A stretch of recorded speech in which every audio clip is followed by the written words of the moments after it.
The velocity question. When does playlist theory become necessary? Working subtitle. Why playlists stop being a convenience feature and become infrastructure once content consumption crosses a threshold of speed, volume, and value. Segment 1. When content consumption becomes too fast for memory. What is the velocity question? When I say the velocity question, what am I actually trying to measure? Am I talking about the number of hours consumed per day? The number of videos encountered per week? The size of the subscription feed? The number of channels followed? The speed of the home screen refresh? The number of relevant videos that disappear? Or the emotional pressure of knowing that more relevant content exists than I can possibly process? We are going to break this down into 4 terms: volume, speed, pressure, and value. Volume is how much content exists. Speed is how fast it appears. Pressure is the feeling that it matters and might disappear. Value is the recognition that the content is not disposable. Follow-up probes. When did YouTube stop feeling like a place where I watched videos and start feeling like an environment I had to navigate? What was the first sign that my consumption had crossed the threshold? Was the problem too much bad content or too much valuable content? At what point does abundance stop feeling like freedom and start requiring infrastructure? Okay, so this is interesting. This is the velocity question. Let us start with what I'm actually trying to measure. When I say the velocity question, I'm trying to measure volume, speed, pressure, and value. I'm trying to measure the volume in the context of what is being published at any given rate, and how quickly the YouTube refresh rate on the recommendation feed is refreshing to cycle me new content. I think it is once every 45 minutes, approximately, somewhere in that ballpark, where if you refresh and refresh and refresh, it's only going to give you the same content until the server refresh rate rebuffers. So in that context, volume is talking about the refresh rate of the algorithm in terms of the recommendation feed. In terms of the recommendation feed and the algorithm. But when it comes to YouTube subscriptions, that is a different problem entirely because it's more of a formal hypergraph reference in the context of you actually striving to consume specific pieces of content. When you are creating these hypergraph references, these hypergraph edges that reach out and link with content creators creating content, you are creating a metastable edge where you subscribe to content creators. That is different to when you are refreshing the home screen in order to find new content. So when it comes to the velocity question, what I'm actually trying to measure is volume. What I'm trying to measure is the speed of intake in terms of what is the velocity of dealing with content coming through my subscription box. How many videos are being published in a 24-hour period, in a 48-hour period, in a 96-hour period, in 1 week, in 2 weeks, in a month? How long does it take for me to scroll back in my subscription box? Is this something where it takes me 17 swipes to scroll back 12 hours? Or is it something where it takes me 17 swipes and I can scroll back a month? That is the speed issue. Pressure is the pressure of the velocity of the subscription box. Pressure is the pressure to deal with the content being surfaced via the algorithm. Pressure. Well, this is a side tangent, but recently in YouTube search, they got rid of the sort by date uploaded. That really hampered our ability to navigate the cybernetic ecology in terms of traversing YouTube search in the context of pressure. Because now we are more pressured to be agile with our search terms to begin with, because now we can't see what's being recorded at the bleeding edge of the collective consciousness in terms of what's being published in this present moment, as stipulated above when we discussed date added being removed from the search filters. So when I say the velocity question, I'm trying to measure that, and I'm trying to measure value. Less value in the context of measuring it. We tend to measure value in a different way than measuring velocity. Velocity is specifically focusing on content being published, whether it is being super served via the algorithm when we have to figure out a way to index it, versus content in our subscription box where we are dealing with the velocity of what is being published as a reflection of our consume digest, as a reflection of our subscription box more specifically. So that is what I'm trying to measure when I'm talking about velocity and its question. I'm also talking about the number of hours consumed per day. The number of hours consumed per day, the number of videos consumed per week. When it comes to the velocity question, it's all about what are you encountering in terms of the content consumption when it becomes too fast for memory. We're talking about the number of hours consumed per day, the number of videos consumed and encountered per week, the size of the subscription feed, the number of channels followed, the speed of the home screen refresh, and the number of relevant videos that disappear. So we are talking all about these different things, except we are mostly focusing on our subscription box. That was the main pillar. Because technically, as a content consumer, transitioning from passive content consumption to active content consumption, you want to start leaning on your subscription box more heavily. But you can only do that if you have the right edges to content creators creating content that is valuable for you. So you have to actually learn this as a habituation mechanism when it comes to dealing with YouTube search. And again, as we noted, YouTube search has been degraded in terms of the value proposition of being able to consume content as it's been most recently published, and to get an insight into date published newest, to be able to see most recently published items in a hypergraph for a search term. So this is deeply what we're talking about when we're talking about the number of hours consumed per day. That is the content consumption velocity problem. We're talking about what it means for you to consume content as a consumer. It is different from navigating the cybernetic ecology as a consumer in terms of velocity. We normally think of velocity as a subscription problem, velocity as a YouTube recommendation feed refresh problem, not necessarily as how much we are consuming. But content consumption can become too fast for memory in terms of your watch later and dealing with what you are consuming per week, per day, per month, and juxtaposing that versus the size of your subscription feed, the number of channels followed, the speed of the home screen refresh, the number of relevant videos that disappear, or the emotional pressure of knowing that more relevant content exists and could be processed. So we broke that down into 4 terms. Volume is how much content exists. So we talked about volume. Speed is how fast it appears. This is in relation to the velocity of your subscription box, in relation to the velocity of the recommendation feed. Pressure is the feeling that it matters and might disappear. That is a huge thing when it comes to how many subscriptions you have and your velocity. You may have few subscriptions, but the velocity is such that you are running into the same problem I am in terms of dealing with how many swipes does it take to go back in time in your subscription box. For us, in our Consume Digest, it takes an inordinate amount of swipes. We might actually include that as B-roll in terms of the playlist that you're seeing on the screen. Like, what does it mean to include swipes to go back a day, a week? We can't even get back a month in terms of swiping on mobile. That would take too long and the refresh rate would go too unordered.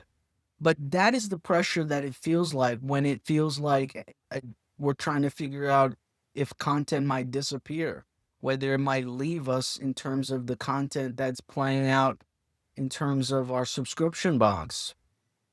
So when you might have to go to a channel's home screen in terms of their channel page in order to see what's actually been published.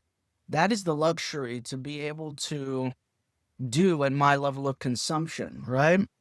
Because we do not normally have that as a thing we can do with every channel, it is only when we are going to a specific channels that we can see what they've been up to in terms of publishing. What that means is that we keep an overview of all the content that's being published through our subscription box, so we don't have to consistently go to specific channels to check their uploads. That's something that only happens rarely when we're specifically going to a channel for some reason.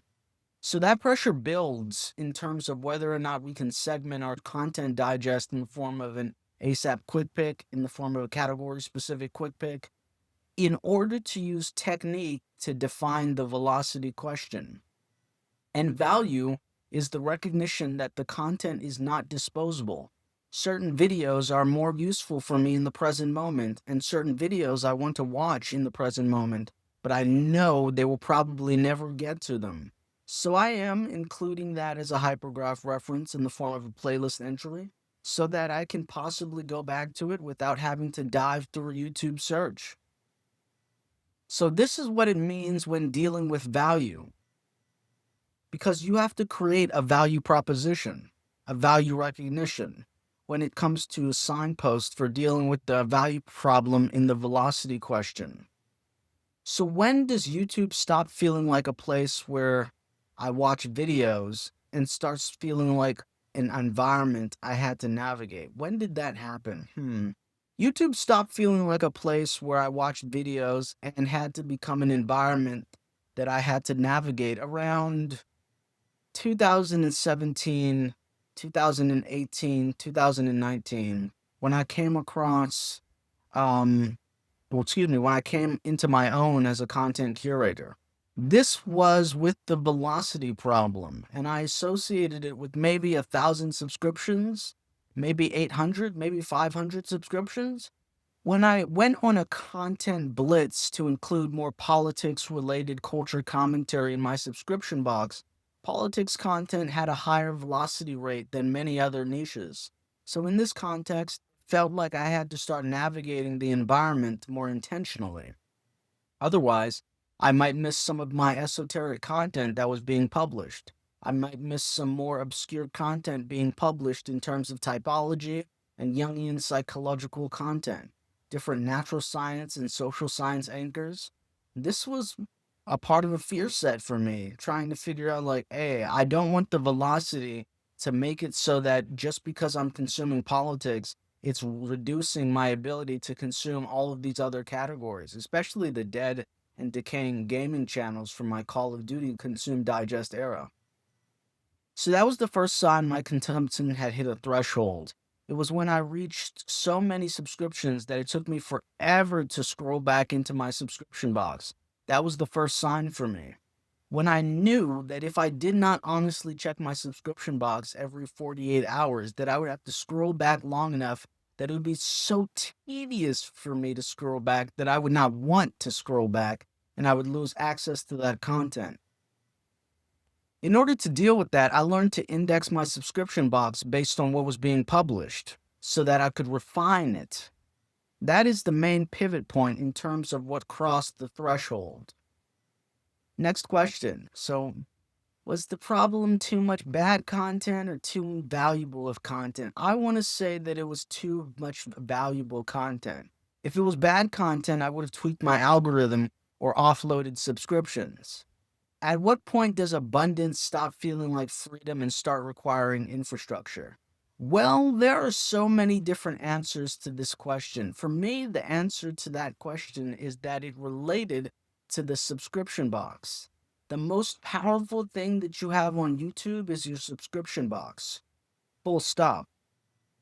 When that started getting bloated and YouTube does not give you different folders or a different way to index content consumption from the perspective of your subscription box, it became a way to itemize that and to index that into a way that was more digestible.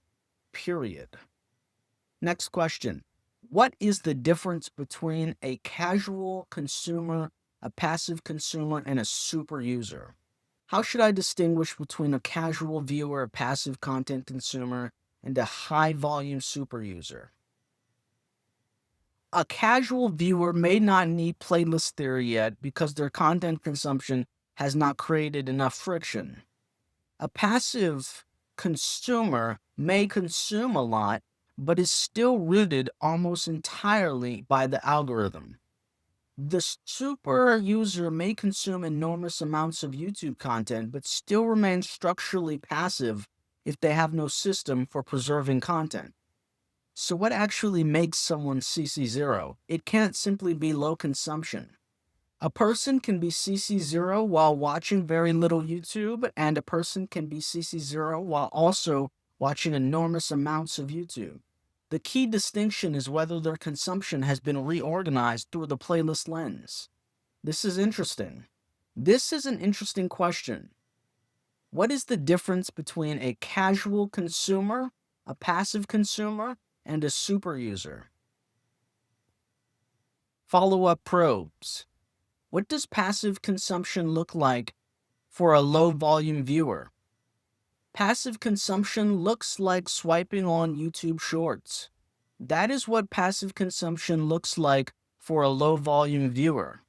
Swiping on YouTube Shorts, but then again, it could be a high-volume viewer just in the form of shorts, so they could be getting addicted. Passive consumption tends to look like being super served via the algorithm.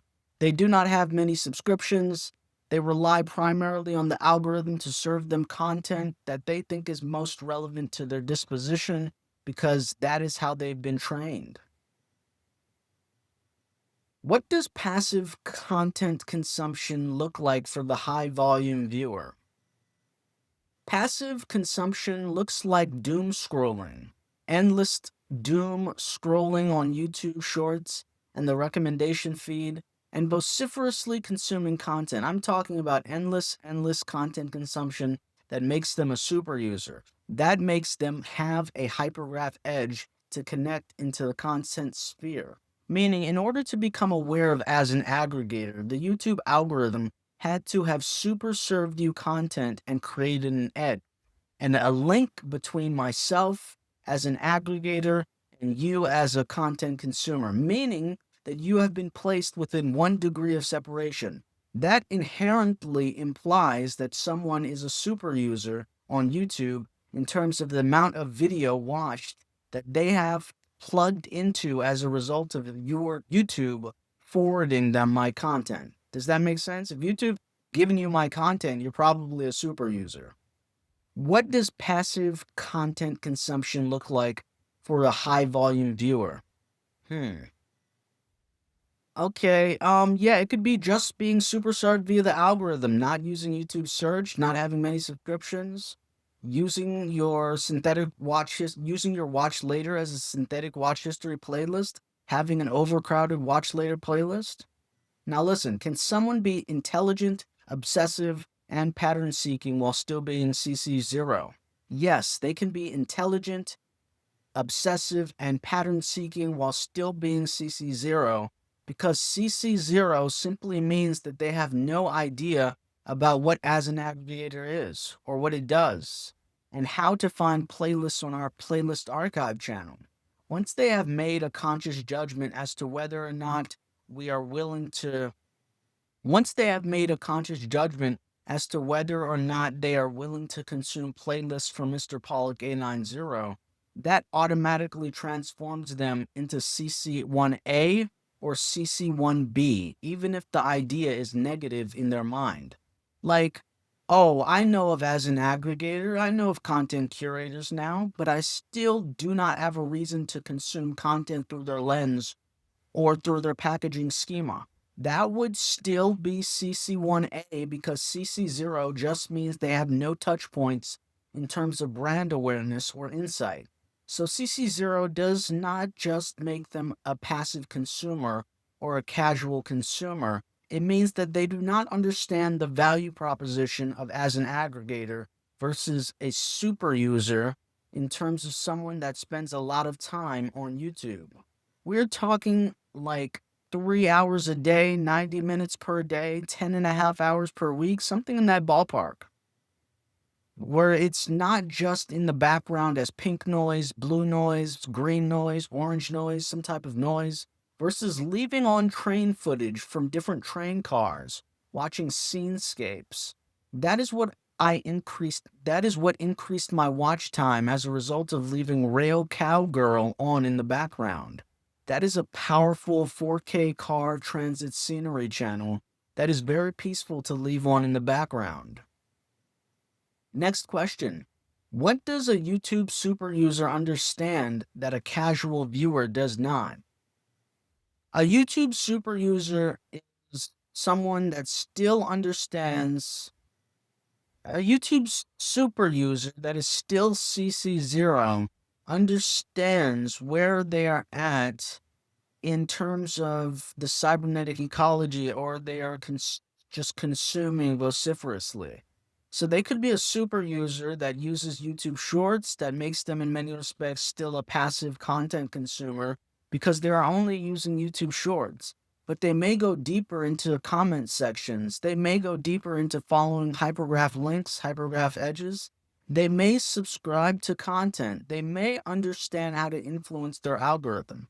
So we are bundling this into all types of hypergraph heuristics, where we are talking about the content consumer and making a stipulation that in order to be CC0, it just means that they have no touch point to what as an aggregator is and what it means to curate content.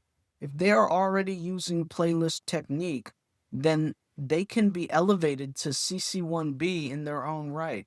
But normally, they do not have playlist technique as a form of conscious competence in terms of their own experience. So what does a YouTube super user understand that a casual viewer does not? Is something along the lines of value intent in terms of the cybernetic orientation? How are they navigating through the environment? Is it passive? Are they just being super served?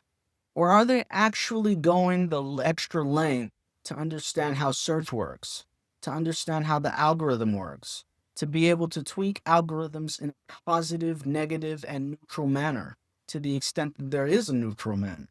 Also, in terms of using and managing hypergraph references, in terms of subscriptions, managing subscriptions over time, managing your watch later playlist, managing your watch history, managing your saved playlists, managing the playlist that you create, all of this is what distinguishes a super user from a casual viewer. Even if they are CC0, because they do not understand that as an aggregator exists, and they are not yet prepared to become CC1A in terms of consuming the content that we curate, to the extent that we have packaged the content in a way that multiple consumers can consume it. What does a YouTube super user still fail to understand before playlist theory? They fail to understand how to navigate themselves within a cybernetic ecology. That's what the super user fails to understand about and before playlist theory. They fail to understand how to navigate themselves within the cybernetic ecology. They need to understand the mechanistic feedback loops of what it means to orient themselves based on the full capacity of the user interface. If they do not understand all the different search operators, if they do not understand how to use not interested and clicking not interested versus clicking into a video versus clicking into a title and a thumbnail versus hovering over a title and a thumbnail versus watching a video and then moving that to a lower register and then keeping the video saved that you want to include in terms of on the playlist home screen, the YouTube recommendation feed, and then coming back to it versus not adding it to a playlist. Listen, different instances where somebody might have clicked into a video because they wanted to save it and then they want to go back to their history to use it. That is an aspect of advanced content consumption as opposed to passive content consumption, where they might just watch a video linearly without simultaneous multitasking. So how should you distinguish a casual viewer versus a passive consumer and a high volume super user? I think we have went over this in order to explain that a casual viewer may not need playlist theory because their content consumption has not created enough friction. A passive consumer may consume a lot, but be rooted almost entirely by the algorithm. We have covered that, and a super user may consume enormous amounts of YouTube in terms of long form, in terms of the short speed, in terms of having to use schoolwork where they have to look for answers or guidance, but still remain structurally passive if they have a system for preserving context. So this is what actually makes someone CC0. It is not simply low consumption. A person can be CC0 while watching very little YouTube and watching an enormous amount of YouTube. So we have discussed that differentiation mechanism about CC0. The key distinction is whether their consumption has been reorganized through the playlist lens. Question 3. What does watch later collapse? At what point does watch later stop functioning as a tool and start functioning as a backlog? This is one of the clearest ways to explain the velocity question. Watch later works when the number of saved videos is small enough that the user still remembers them and why they saved them. But still, at scale, watch later becomes an undifferentiated pile. It preserves the video but does not preserve the reason, the category, the urgency, the moment, the context. So what is the actual collapse point? Is it when there are too many videos? Is it when the videos belong to too many categories? Is it when the user cannot remember why the video was saved? Bingo is when the user cannot remember why the video was saved. Is it when the queue creates guilt instead of orientation? Is it when the list becomes so large that adding to it no longer changes behavior? Bingo. So in many respects, it is when the videos belong to too many categories, when the user cannot remember why the video was saved, and when the list becomes so large that adding to it no longer changes behavior. So we are going to rank it in this order. The actual collapse point is number 1, when the list becomes so large that adding to it no longer changes behavior. 2, when the list becomes so large that it contains too many categories. 3, when the user cannot remember why the video was saved. So what is the difference between a backlog and a library? The difference between a backlog and a library is simple. A backlog could be videos you add to your watch later playlist, videos you clicked into but use your watch history tab in order to save them. They could be videos you have added to a queue. If you are on YouTube Premium, they offer add video to a queue, which is like a standing playlist interface. It is like a standing ASAP transit playlist for watching videos sequentially. But they do not offer this feature to the general population of YouTube. Only for YouTube Premium subscribers get this feature, which is indispensable, I've found, for a voracious content consumer. So what is the difference between a backlog and a library? A backlog is content that I have to watch, that I want to watch, that I have to get to. But how do I get to it? This is a method of saving content that you want to come back to watch later. A library is a more institutionalized, a more condensed form of backlog. A backlog makes it seem like you are aggregating in the negative because it almost implies that you are on the back foot. Back foot, backlog. It makes it sound like you are struggling to organize your consume digest versus library has specific categories, specific partitions that you can use to organize your thoughts, your mind, the content that is being consumed. All of these different things, items, elements, and instances. What does watch later fail to remember? It fails to remember categories. It fails to remember all but the most important and fat-fingered videos. Because once you start adding videos to category-specific and ASAP playlists, you stop using your watch later playlist, so it becomes a historical archive of the most pertinent content that you want to save, right up there next to your liked videos, depending on how you use your liked videos, but that's for another video. So, what does your watch later fail to remember? Well, your watch later fails to remember the stratigraphy of what differentiates something saved because you do not have YouTube Premium versus something saved because you're trying to get to it next week versus next month versus next year versus sometime versus you want to send it to a friend versus I'm going to watch this next versus I'm going to watch this next, but a video popped up, so I don't know if I'm going to watch this next versus the video that I was previously watching, but I'm going to save this video that I was previously watching for another context. All of this goes into what it means to have a library instead of a backlog. It is so easy with infinite content to get backlogged in terms of the type of content that you would imagine yourself to be consuming on a daily, weekly, monthly, and yearly basis. Why does saving content without routing produce anxiety? Saving content without routing, it does not necessarily produce anxiety unless you have a fear of missing out in terms of playlist velocity. So in this context, we are saying that saving content without routing produces anxiety if you have a subscription box that will overrun your ability to navigate it.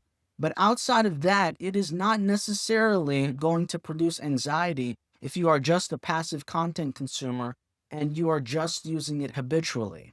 Routing gives you conscious competence because it allows you to create a framework of reference to say, hey, this is a category that I'm adding to a video, and to know, quote unquote, why.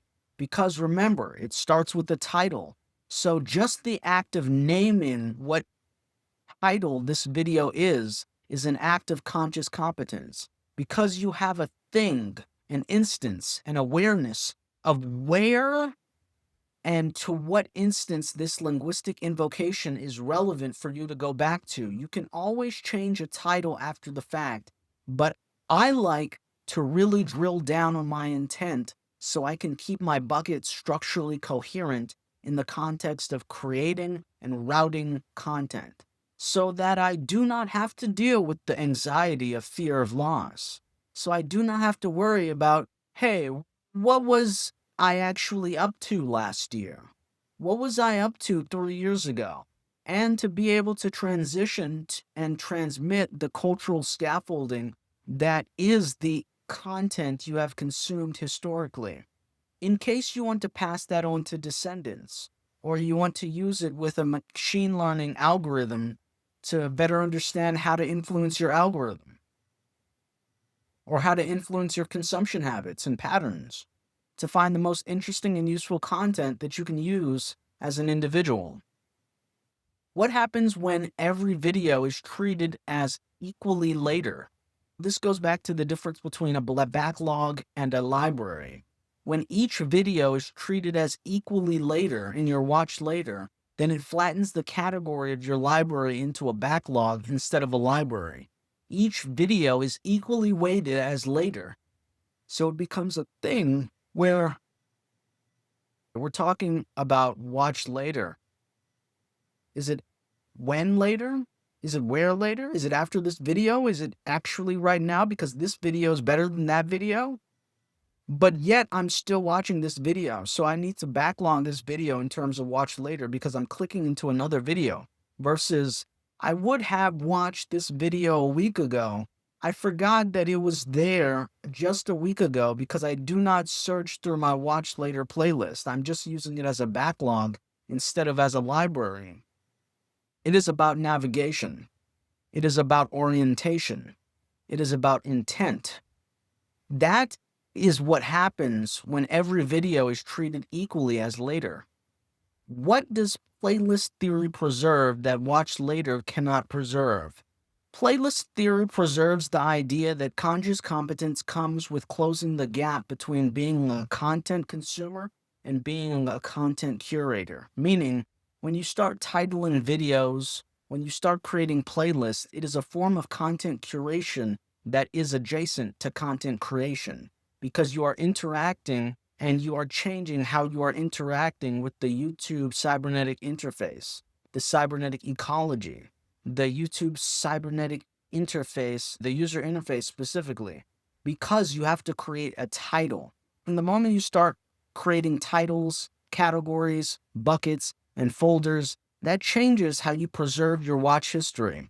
That changes into playlist theory as a reflection of the technique that you can deploy, because watch later is far too flat to be able to represent this. It is only a specific button. When you click the three dots, you click watch later, that is all you have. You have a title and a thumbnail. Clicking the three dots and then bam, put into your watch later versus putting it into a save to a playlist. And then once you have it in there to save to a playlist, then it can show up as, okay, well, if you include it in your watch history in terms of your watch later, you can surface it in the algorithm in terms of the home feed. They started adding that. YouTube started adding that when you add videos to your watch later, they begin to be surfaced into the playlists of the home screen. That's actually why we originally started creating playlists, because we wanted to influence our home screen algorithm. They haven't really fully caught up, but in synthetically, it can definitely augment your algorithm in terms of changing the videos in your watch later and in your watch history. Okay, so when we add a video to a playlist, specifically watch later, one that we've already named, or do we create a new playlist, a new instantiation, a new linguistic reference point that we can save as a reflection of the intent that we are bringing forward?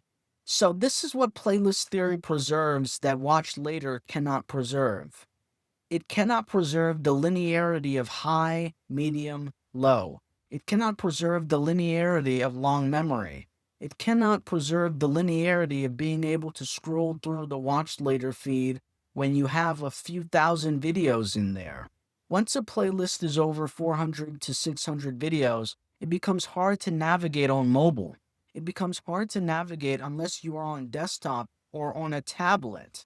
So to that end, we are saying watch later cannot preserve all of this meta-contextual heuristics that playlist theory preserves as a reflection of your transition point between passive content consumption and active content consumption. Listen, question is not just how much YouTube do you watch. The real velocity is at what point does your consumption become too fast, too valuable, too context dependent to leave inside the platform's default memory systems.